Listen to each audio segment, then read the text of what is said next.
When I was in elementary school, I went to McDonald's a lot to hang out with my friends, to hang out with my babysitter. Now that I'm older, I try to be a bit more mature about my food choices and my methods of self-destruction. For example, I'm closed off to meaningful relationships. I drink too much wine when I'm with people I really don't know that well, and do a third really self-destructive college-aged activity.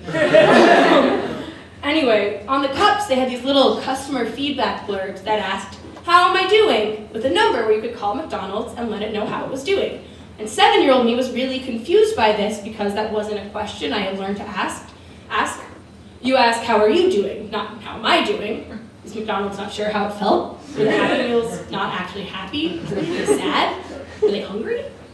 Anyway, now that I'm older, I actually really understand and respect the question because I understand that feeling. Sometimes you just need to explicitly ask people to sit down, listen to me talking about how am I doing, what's on my mind for 5 minutes where they can't get up and leave or interrupt. Hey, guys. Long Island is just named after itself. Oh yeah. It's just an island that's really long. The Atlantic Ocean is not called Really Big Pool.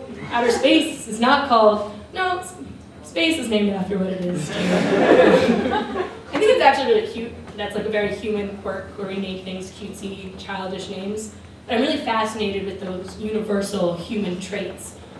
In particular, I think it's really incredible how selfless and strong humans can be to protect our loved ones when they're in danger. For example, mothers lifting cars off their babies, fathers jumping into streets to push their children out of the way of traffic. A third dangerous car-related thing. On that note, cars are really dangerous, and it's weird that we regularly operate heavy machinery. They're literally hunking shells of metal that we propel at 70 miles per hour with no training, or little training. The training to do the thing is just doing the real thing. Surgeons don't learn surgery by performing on students not students. I don't think so. Surgeons don't learn surgery by performing on patients that need intensive care. Pilots use simulators before actually flying planes. And a third thing that, no, I actually have one this time. Even cashiers don't learn how to use the cash register during the busy store hours because that'd be really bad for business that they had long, slow lines where the cashier wasn't really sure which buttons to press, how to work the machine. It's weird that we use cars. Anyway, on that note, I think it's really beautiful. Yeah, I think it's really beautiful how selfless we can be to protect our loved ones, with no thought to our own safety. And I experienced this the other day, actually. That's the microphone.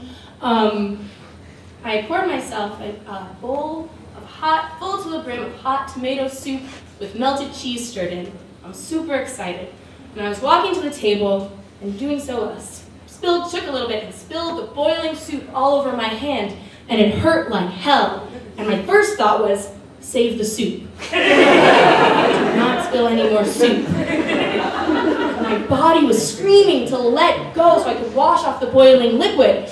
But I couldn't just drop the bowl, so I looked to the counter and I looked to the table and there was no space. So I started to kneel so I could put the bowl on the floor. And then in doing so, spilled even more soup and dropped the bowl. Soup splattered everywhere. And as I sat there, cradling the empty bowl, red pooling beneath it on the floor, I think I knew what it was to lose something you love because you just couldn't lift the car.